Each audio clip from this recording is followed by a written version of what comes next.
in Osama City. You're watching One TV News Channel. One TV News Channel. Serving you with information, news, sports, and public affairs. One TV News Channel. One TV News Channel. Serving you with love. Ang telebisyong pangmasa. One TV News Channel. One TV News Channel.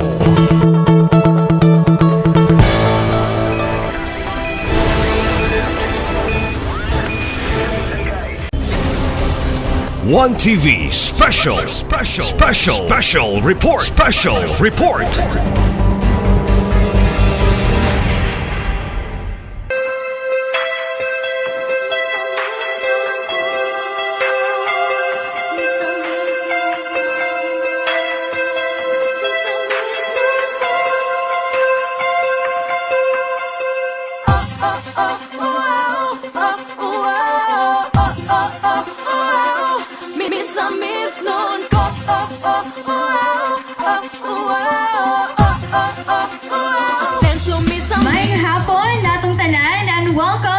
To the Asenso Ozamis Food Park opening. May I request our city councilors and city mayor to please take your seats for the program.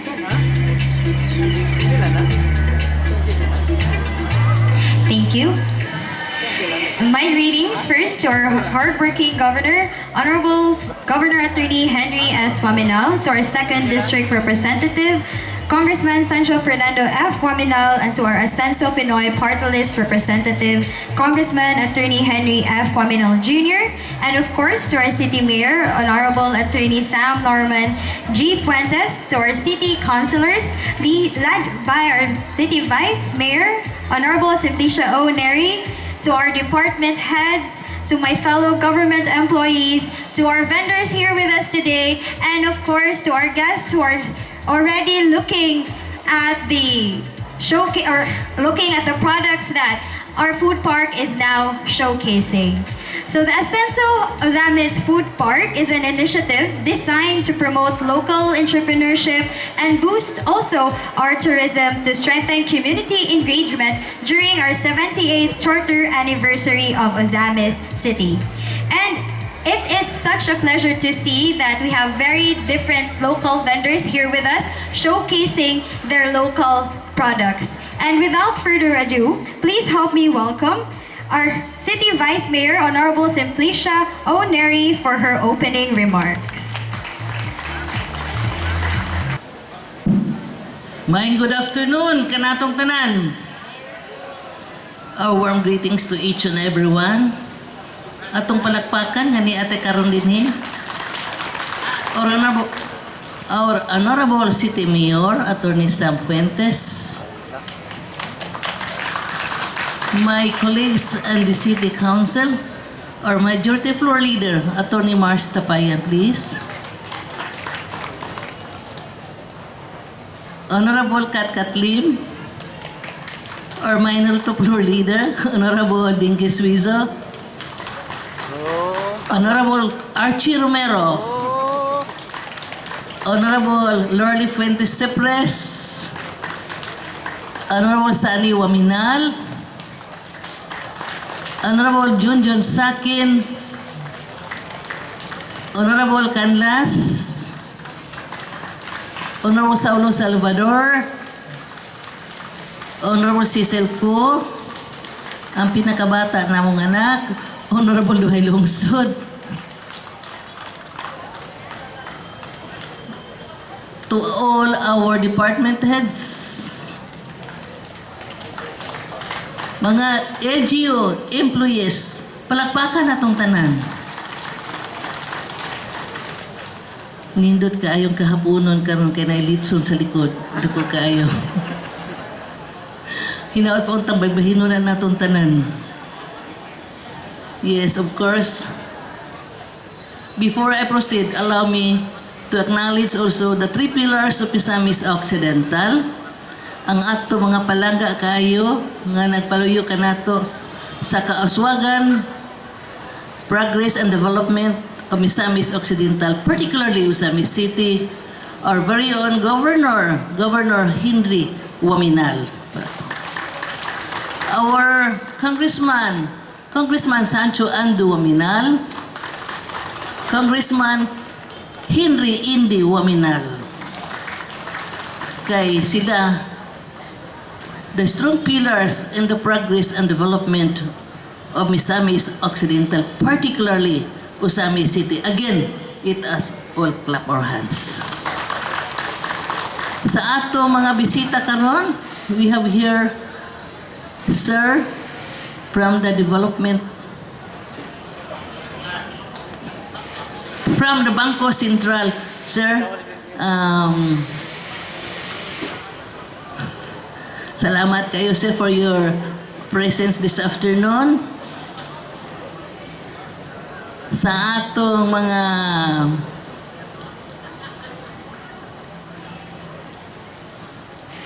department heads, ha naman to. Ay mo paduol gali sa litsunan. Yes, the 51 barangay captain. Palakpakan na to, be. Kauban ang ilang mga ginsakpan to the respective communities. Salamat kaayo sa iyong pagdungog ambit nining dako natong kasaulugan, the opening of our charter anniversary of Usami City.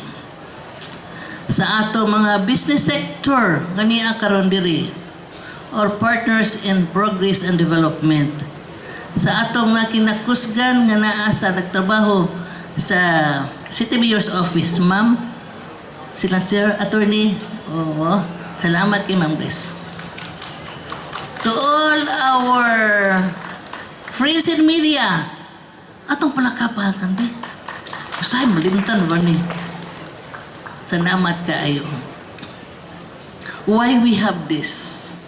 The Ascenso Usamis Food Park is one of the featured activities in our 70th Charter Anniversary Celebration. Palakpakan na ito.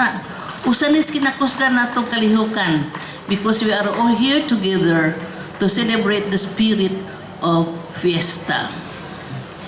This serves as the venue to showcase the culinary talents, the creativity, and the entrepreneurship and the spirit of Usamis noon. Makita nato dinhi ang mga lihok ug mga kanang talent sa atong mga kaigsunan, especially coming from the 51 barangays. It is a place where families, friends, and various friends gather here together to enjoy the celebration together. Muna nga malipay kita karong hapuna kay nagkita-kita kita, no, Mads, no? Salamat kaayo sa atong mga friends. Actually, Usamis at 78 on faith, rooted on faith, sustaining progress, kanunay Ascenso Usamis. That's the theme of our celebration for this 70th anniversary of Usamis. Our faith has always been the foundation of our city, a resilience and a success. Progress is sustained when government, business, and the community work together. Kung makahiusa ta, no? Ang mga business sector, kita sa government sector, ang naa atong panaghiusa, dili gyud makawang ang progress and development of Usami City. Muna nakita nato na karon, ug magpasalamat ta sa atong mga banggiitan kaayong mga mangluluto nga niya karon diri. They are also promoting their respective recipes, menus. Pero palit lagi punta, dili panghatag, no? What the importance of Usami's Ascenso Food Park? It emphasizes that the Ascenso Usami's Food Park is a special, limited time attractive, open from July, karon lang ni, July 3 to 31. Until July 31. And this is part of the Charter Anniversary festivities. We have to invite our families, our friends, sir, Thank you for gracing this occasion. The visitors from the neighboring municipalities and cities to experience what Usamis has to offer. Let us encourage everyone to support our local food vendors and the small business during this month-long celebration. Atong palakpakan ba ang atong mga vendors nga aniya karon who are displaying their talents and their abilities in cooking. Mga kaigsunan ko, allow me to acknowledge our city government, of course, is spearheaded by our, no less than our Honorable City Mayor, Attorney Sam Fuentes. Atong palakpakan. And with my colleagues in the City Council, we have here our Majority Floor Leader, Attorney Mars Tapayan. Again, balik ko na. We have here our Minority Floor Leader, Dinky Zuiso. Honorable Kat Katlim, Honorable Archie Romero, Honorable Miss Kanonay, Kanonay Madughan, Lorle Fuentes Sepres, Honorable Kanonay Gihapon Kamisen, Junjun Sakin, Honorable Saulo Salvador, Honorable Canlas, Honorable Cecilco, again, to be recognized ang atong Iske Fidelity President, Honorable Duhay Lungsod. Honorable, ang pinaka-importante sa Honorable Sunny Waminal. Ang tanan gyud nga mga alalay nato dinhi kanatong tanan maadyong hapon ug maadyong pista karong July 2017. Ma'am Grace, thank you for your presence. Sa inyong mga mabtikon kaayong suporta sa kalihukan sa City Mayor's Office. Okay. Ladies and gentlemen, dili gyud mahimo ang atong panaghiusa kung wala kitay hiniusang lantaw alang sa kaugmaon sa atong Misamis sa Usamis City.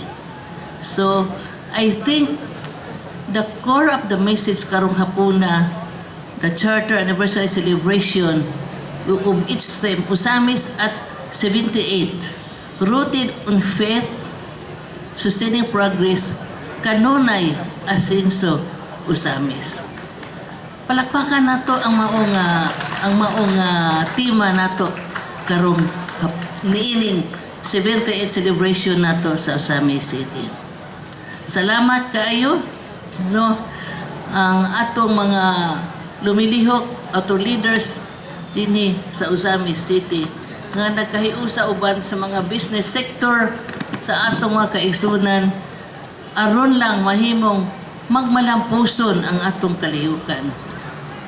Kay had not for the united effort of the people of Usamis City, dili gud ta mahimong magmalampuson, kanang ingon nila magpuyo na gyud ta, dili ta mo lungta, dili ta mo hangtod, dili ta mo develop, no? So we have to invite everyone nga himuon natong kaning 1 month celebration.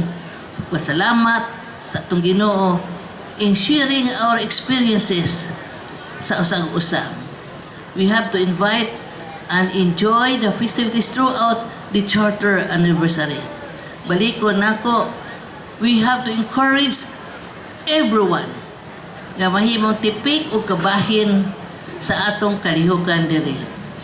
And as we celebrate the 70th Charter Anniversary of our beloved city of Usamis, may the Asenso Usamis Food Park kanaa karon din ha become a vibrant symbol of our unity, panagiusa, entrepreneurship, and continuing progress. Though it will not be open throughout, only from July 3 karon is the opening until July 31. And we hope everyone will be able to enjoy, visit the different dito mga lain-lain mga payag, and keep up pang tilaw-tilaw mo din ha sa mga lamian ng mga mino o simhot-simhoton ang kahumot sa litson kanaan naman yun din ha na hinaot pa unta that you will enjoy the food nga ana karon diha. You know, the celebration of the 70th anniversary of Samay City has been rooted in faith, in sustaining progress kanunay tang asenso Usamis. Salamat ug maayong hapon magpadayon ang pag-asenso sa Usamis. Miss Occidental.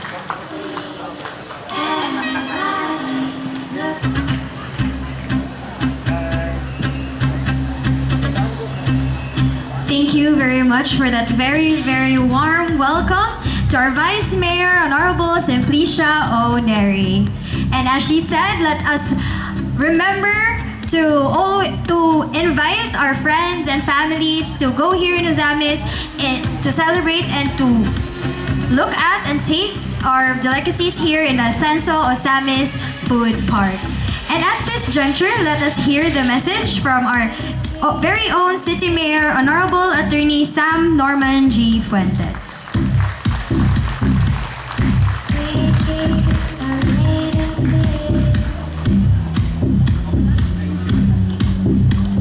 Please take your seats. Before anything else, allow me to recognize the father of our province, Governor Attorney Henry Sibilio Waminal, our second district representative, Congressman Sancho Fernando Waminal, and our Asenso Pinoy representative, Attorney Henry Indy Waminal Jr. Vice Mayor Simplicia Bebineri, the members of the council here present, the punong barangays, the city of Ozamis, department heads, distinguished guests. I have to mention Sir Gary Magahin of the Bangko Sentral ng Pilipinas, whom I'm thankful who came here. Also, most especially for our business partners and entrepreneurs present here today. Ladies and gentlemen, a pleasant afternoon to all of us. We are here for the grand opening of our Asenso Osamis Food Park. This would be just merely one of the highlights for our 78th Charter Day or Charter Anniversary celebration.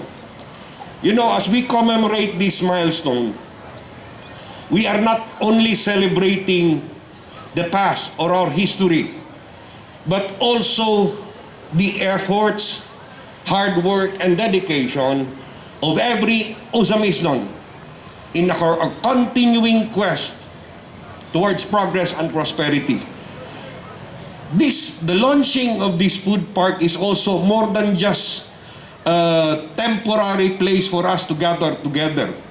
It is a part of the commitment of this administration to promote entrepreneurship again, encourage local businesses, and create more opportunities for Osamisnons to showcase their culinary talents. Yesterday, we had a chance to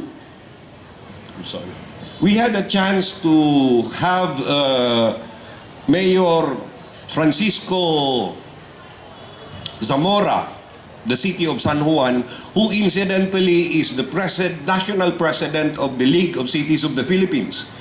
And since we already concluded a sisterhood agreement with the city of San Juan, they did not just promise, they assured us that we would be given slots in Green Hills, San Juan.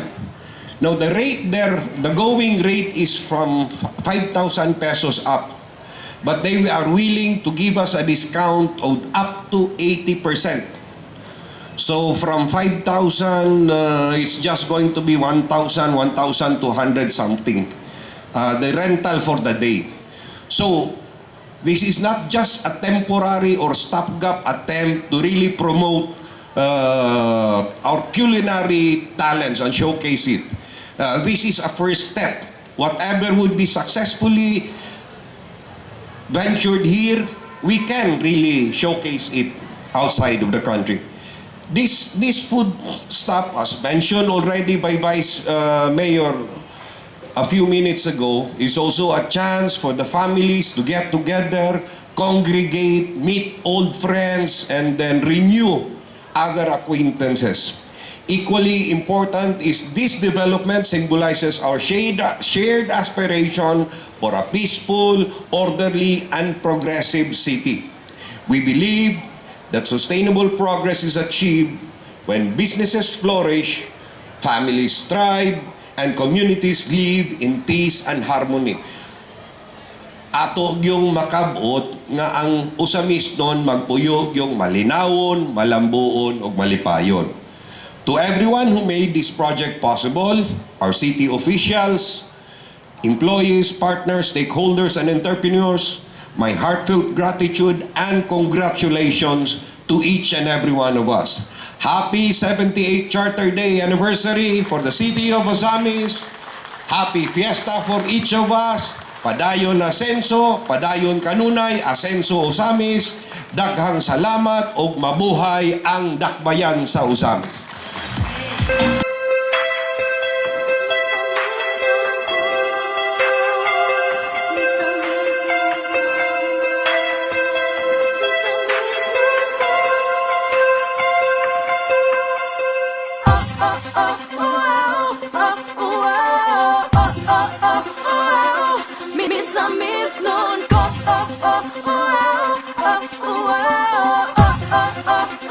Asenso, miss nun ko.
ninyo masimbot, libot-libot ug motilaw sa mga pagkaon nasa tupalibot. Alahapit sa mga hapitan nga numan magbalon tas pagkaong malamian maaninot nga suruyan laagan nang di makumpara pa sa uban.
Miss O.